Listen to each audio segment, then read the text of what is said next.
Madame, Monsieur, bonjour, il est midi et vous regardez Canal Algérie à la une de l'actualité de ce lundi. Le projet de loi de finances complémentaire a été soumis hier par le bureau de l'Assemblée nationale populaire à la commission des finances et du budget. Cette même commission se réunira aujourd'hui pour entamer l'étude du PLFC 2020 et l'examen de ses éventuelles retombées économiques.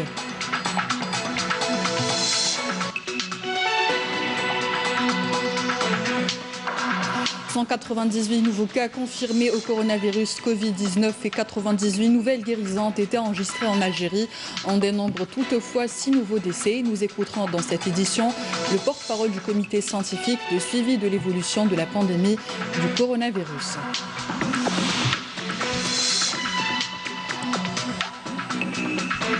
Également dans ce journal, coup d'envoi hier de la campagne nationale de dons de sang au profit des centres de transfusion sanguine. Cette campagne organisée par la Direction générale de la Sûreté nationale qui s'étalera jusqu'au 19 mai intervient dans une période où le don de sang se fait de plus en plus rare en raison de la crise sanitaire. Pour finir, cap sur El Bayed, cette région marquée par la diversité de son art rupestre. Entre El Bayed et l'oasis de Brézina, le lieu dit Far'a. El Far'a abrite de superbes gravures rupestres d'animaux sauvages que nous allons découvrir dans ce journal.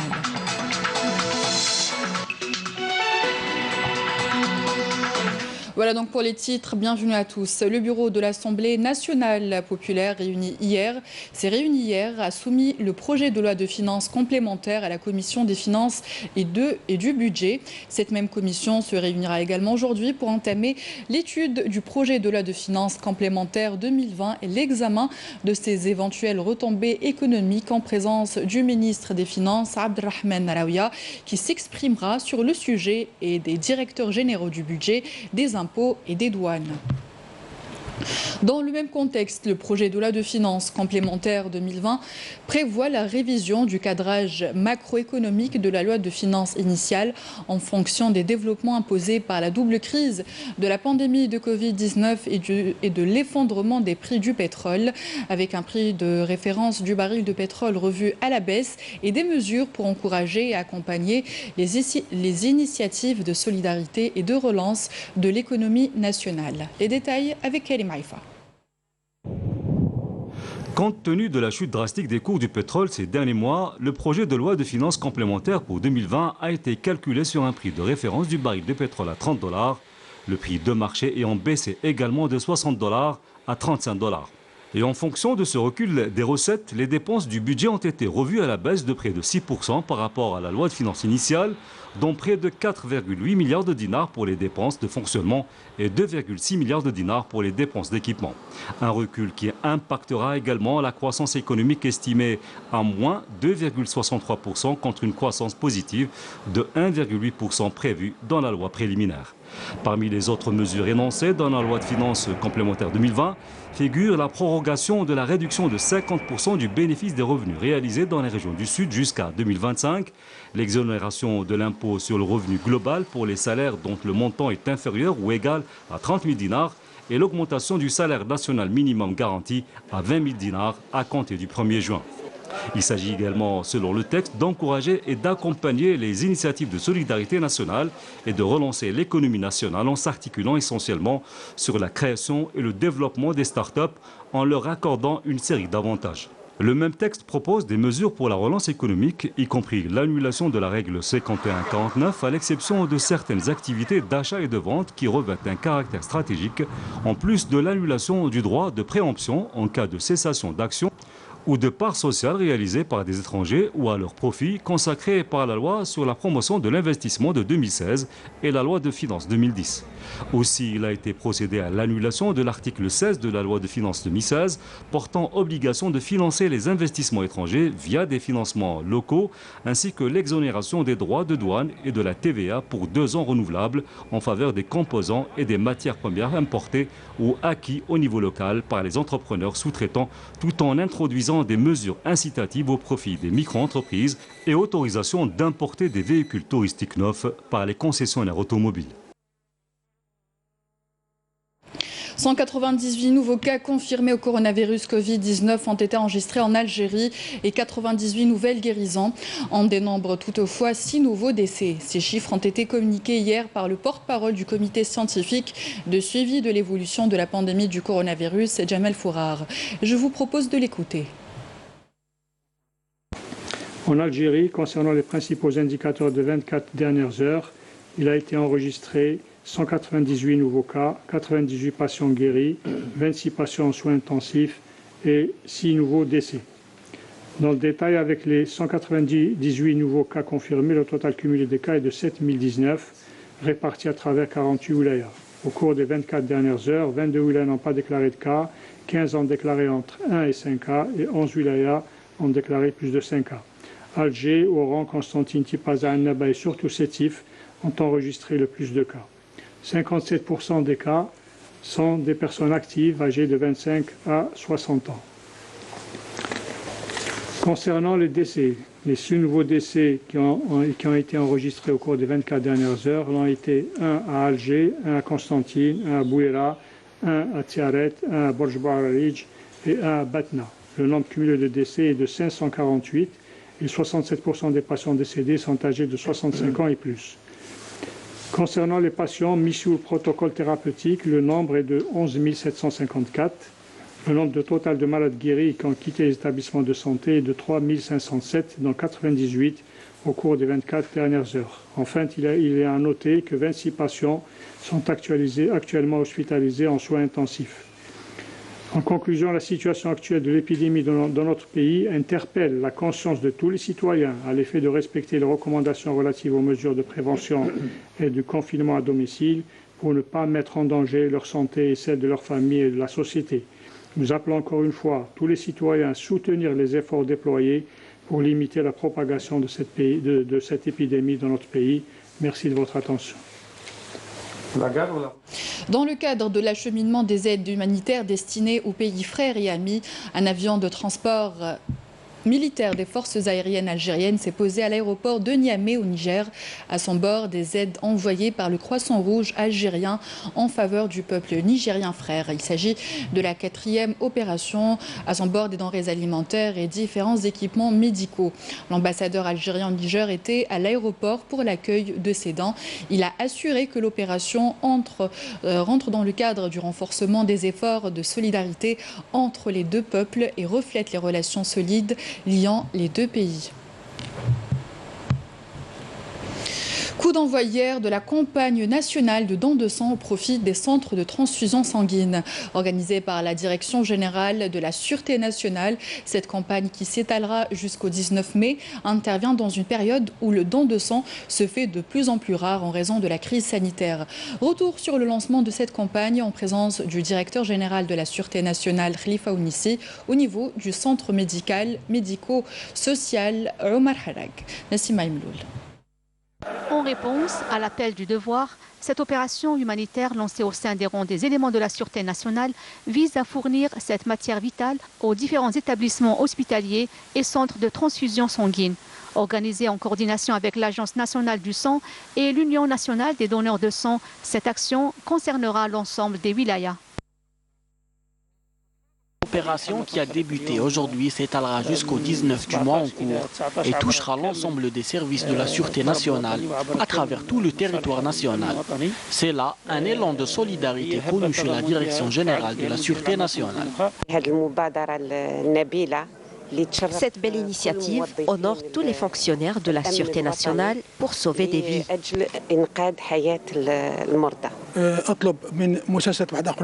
Je demande à d'autres établissements de suivre l'exemple de la DGSN et d'organiser des campagnes de dons de sang, car beaucoup de personnes atteintes de cancer et beaucoup d'enfants souffrant d'hémopathie sont dans le besoin absolu de sang et de ses dérivés. La DGSN a mobilisé tous les moyens nécessaires pour réussir cette campagne qui vise également à accompagner les efforts des pouvoirs publics dans la lutte contre le Covid-19. Il est à rappeler que cette campagne est la 14e du genre organisée par la DGSN. Les 3 dernières éditions ont permis notamment de collecter 36 000 poches de sang à partir de dons des éléments de la Sûreté nationale. Le personnel médical du service interne de l'hôpital Mustapha Bacha a été honoré hier par les anciens scouts musulmans algériens pour son rôle crucial dans la prise en charge des malades atteints de Covid-19. Une belle façon d'encourager ces héros dans leur lutte contre le virus au péril de leur vie. Yannis Saïd Belkacem. Depuis 2 mois, ils luttent et combattent pour freiner la Covid-19. Ils mènent avec dévouement leur noble mission sans aucun répit. Le personnel médical, tout corps confondu du CHU Mustapha Bacha, a reçu des encouragements et hommages de la part des anciens scouts musulmans algériens. Cette caravane elle est faite pour rendre hommage à tous les médecins et tous les fonctionnaires de secteur de la santé à travers les efforts qu'ils sont en train de faire tous les jours, 24 sur 24, quand le virus est rentré ici en Algérie, ce virus Covid-19. Et à travers cet hommage-là, on remercie à tous les médecins au niveau national. Et aussi, on remercie tous les fonctionnaires de la santé. Leur présence, ça nous a vraiment honorés et ça nous a apporté un plus. On voulait au moins, c'est-à-dire une reconnaissance. D'ailleurs, alhamdoulilah, c'est-à-dire les malades sont satisfaits. C'est notre devise. Quand on voit le malade qui est déjà atteint du Covid positif, il vient chez nous pour une admission. Et l'admission, elle est de J1 à G10. À sa sortie, il est guéri. Une initiative très appréciée par le personnel du service interne de Mustapha Bacha avec plein d'émotions. Une minute de silence a été observée pour les médecins qui ont perdu la vie depuis le début de la crise sanitaire. De ce fait, les médecins ne cessent d'appeler les citoyens à rester chez eux.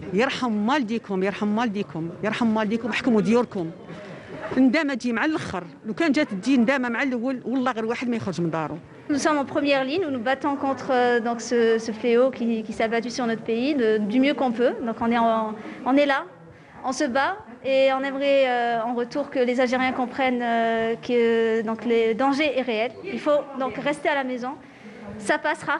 Donc en restant à la maison, en respectant les mesures de distanciation sociale, portez votre masque et on s'en sortira tous ensemble, main dans la main. Des mesures à retenir et à respecter.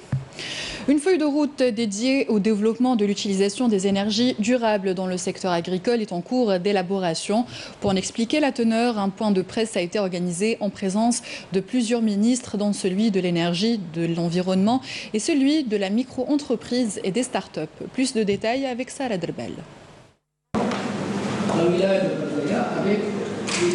Lors de ce meeting, il a été question des énergies durables en agriculture, à savoir son utilisation pour le développement agricole au niveau des régions du Sud et des hauts plateaux.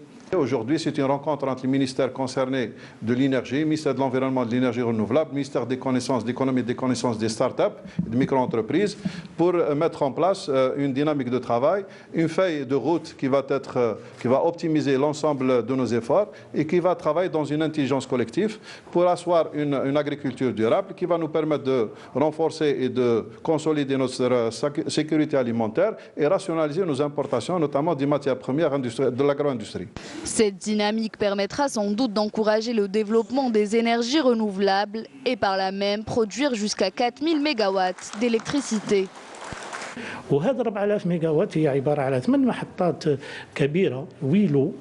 Les 4000 MW sont l'équivalent de 8 grands lots de 500 MW dans toutes les régions du Sud et des hauts plateaux et quelques régions du Nord dans les zones non agricoles. Ces 4000 MW vont donc renforcer la production de l'énergie et bien sûr nous produire 50 milliards mètres cubes de gaz.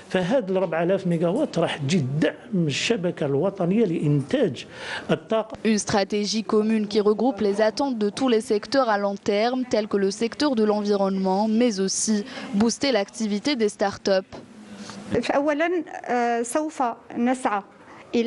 En premier lieu, nous aspirons à produire pas moins de 1000 MW à l'horizon de 2030, dont 500 MW qui seront produits d'ici 2024, destinés au secteur agricole. horizon 2024. Quand on parle d'investissement ou de création de micro ou de mini-entreprises, l'opération de raccordement de l'électricité aux agriculteurs sera prise en charge par Sonelgaz. C'est pour cette raison qu'il faut se projeter dans les 20 prochaines années avant tout investissement. Desertec, un investissement d'avenir afin de développer et de rehausser l'économie nationale. Une stratégie qui verra prochainement la collaboration des autres secteurs d'activité concernés par le développement agricole. Toujours dans l'agriculture, direction Ouargla, où la production de la betterave a donné entière satisfaction cette année, rappelant que la promotion de l'agriculture saharienne figure parmi les priorités du gouvernement. Sid Ahmed Bouraïb. Après plusieurs tentatives, la culture de la betterave sucrière a connu un grand succès dans le périmètre de la zone agricole de Guessitwil, dans la wilaya de Ouargla. L'année passée, on a essayé 11 variétés. 7 d'entre elles ont connu un succès. On a atteint une production de 90 tonnes par hectare. La superficie dédiée à la betterave est d'environ 100 hectares. Malgré de nombreuses difficultés dans l'alimentation en électricité nécessaire à une irrigation régulière. La production de betterave a donné de très bons résultats, tout comme le tournesol et le coton, ainsi que quelques huiles et plantes médicinales. Le problème de l'électricité est le plus grand handicap face aux investisseurs, parce que ces terres couvrent des milliers d'hectares. C'est vrai que les pouvoirs publics nous ont aidés, mais nous espérons plus d'actions pour faire réussir notre projet. Les exploitants agricoles aspirent à étendre la superficie des périmètres irrigués dédiés à la culture de la betterave à sucre dans le but de destiner la production à l'industrie de transformation. Dans un autre contexte, le juge d'instruction près le tribunal de Dar el-Beida à Alger a ordonné hier le placement du directeur général de la pharmacie centrale des hôpitaux, Tarek Djaboub, en détention provisoire pour passation de marché en violation de la législation, a-t-on appris de sources judiciaires. Le juge d'instruction a ordonné également le placement en détention provisoire pour le même chef d'accusation du directeur des achats, Kamel Slimani, et du sous-directeur en charge des équipements médicaux, Abdeltif Tali, et le placement sous contrôle judiciaire du directeur des finances et de la comptabilité, Farid Chiban. On passe à l'actualité internationale. Nous ferons 5 escales: Afghanistan, Qatar, Allemagne, Espagne et enfin Miami avec Mounana Walhamoudi. Le président afghan Ashraf Ghani et son rival Abdullah ont signé un accord de partage du pouvoir après des mois de querelles politiques qui ont plongé le pays dans une crise politique et retardé l'ouverture des négociations de paix avec les talibans. Le Qatar a commencé à appliquer les sanctions les plus sévères au monde contre les personnes ne portant pas de masque en public. Des sanctions pouvant aller jusqu'à 3 ans de prison pour endiguer l'épidémie de coronavirus qui se propage rapidement dans le pays. Partout en Espagne, les gens ont applaudi le personnel de santé depuis leurs balcons et dans les rues. Pendant ce temps à Madrid, les habitants ont manifesté pour exiger la démission du gouvernement de Pedro Sánchez, critiqué pour sa gestion de la crise sanitaire. En Floride, le cauchemar psychologique continue pour des milliers de membres d'équipage coincés depuis 2 mois à bord des navires de croisière. À cause de la pandémie du coronavirus, des centaines de navires de croisière ont été immobilisés en mer. Certains membres d'équipage cherchent à faire de cet isolement une retraite spirituelle, mais pour d'autres, ce confinement forcé au large de la mer est une véritable torture. Retour chez nous à présent, direction El Beyed, une région marquée par la diversité dans son art rupestre. Entre El Beyed et l'oasis de Blezina, le lieu-dit El Far' abrite de superbes gravures rupestres d'animaux sauvages et ont vécu dans cette région qui naguère était une savane. Notre collègue Rahim Abdelaziz, en compagnie de l'historien Abdelkader, vous propose d'apprécier le décor saharien qu'agrémentent de superbes gravures. Regardez. Au pied des massifs montagneux d'Ersor, des blocs de grès abritent de nombreuses gravures rupestres. Il s'agit de scènes représentant des animaux.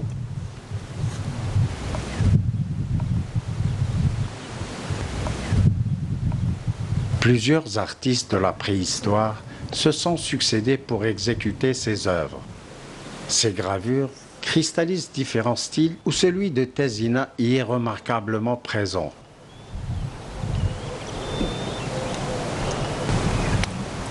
L'endroit est aussi habité par des fouettes-queues. Donc nous sommes à la station de Fara, région de Brésil. L'historien Abdelkader nous montre des gravures de bovidés de pur style de Tiziana. Vous voyez bien des antilopes. Ah oui, deux antilopes. Style Tiziana. Tiziana, c'est parce que vous voyez les pattes longues dépourvues de sabot. Il n'y a plus de sabot. Les extrémités, la queue est très très longue.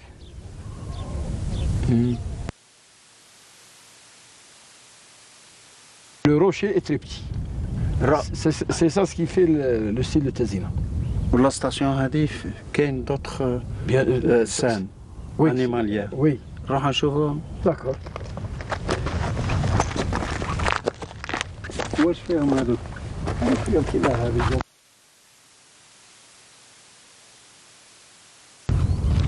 Plus loin, on découvre également d'autres gravures qu'abritent d'énormes blocs de grès. Il s'agit de gravures aux figures des animaux sauvages et un imposant bélier à tête sphéroïde. Au-dessus, le tableau est altéré à cause de l'érosion.